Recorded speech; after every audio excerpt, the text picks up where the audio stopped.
Attorney, sino mananagot kung nakagat ako ng aso ng kapitbahay?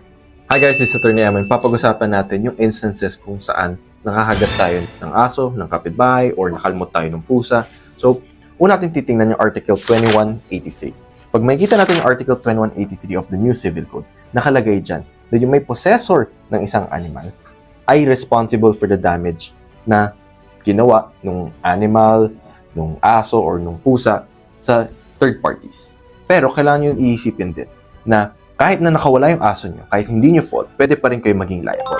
Pero may mga instances din or exceptions na tinatawag kung merong force majeure, meaning act of God, wala ka namang personal na kasalanan.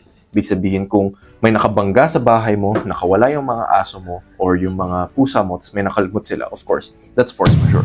Pero kung ako mismo or yung third party yung may reason kung bakit nakagat siya, meaning pinet niya yung aso mo, binuhat niya yung pusa mo, tapos nakalmot siya. So, obviously, ang may kasalanan nun is yung third party or yung victim. Okay, guys. So, ang pagkakaroon ng aso, pusa, or any type of pets or mga hayop ay may kaakibat na responsibility. At so, kailangan merong mga appropriate vaccines para hindi makadamage or makavictim ng mga third parties or sa ating mga neighbors.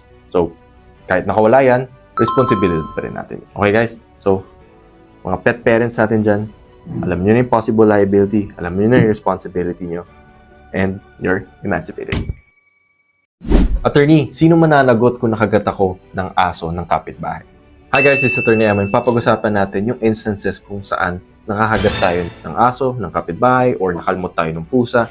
So, una natin titingnan yung Article 2183. Pag makikita natin yung Article 2183 of the New Civil Code, nakalagay dyan na yung may possessor ng isang animal ay responsible for the damage na ginawa ng animal, ng aso, or ng pusa sa third parties. Pero kailangan nyo iisipin din na kahit na nakawala yung aso nyo, kahit hindi nyo fault, pwede pa rin kayo maging liable. Pero may mga instances din or exceptions na tinatawag kung merong force majeure, meaning act of God, wala ka namang personal na kasalanan. Ibig sabihin kung may nakabangga sa bahay mo, nakawala yung mga aso mo or yung mga pusa mo, tapos may nakalmot sila, of course, that's force majeure. Pero kung ako mismo or yung third party yung may reason kung bakit nakagat siya, meaning pinet niya yung aso mo, binuhat niya yung pusa mo, tapos nakalmot siya, so obviously, ang may kasalanan nun is yung third party or yung victim.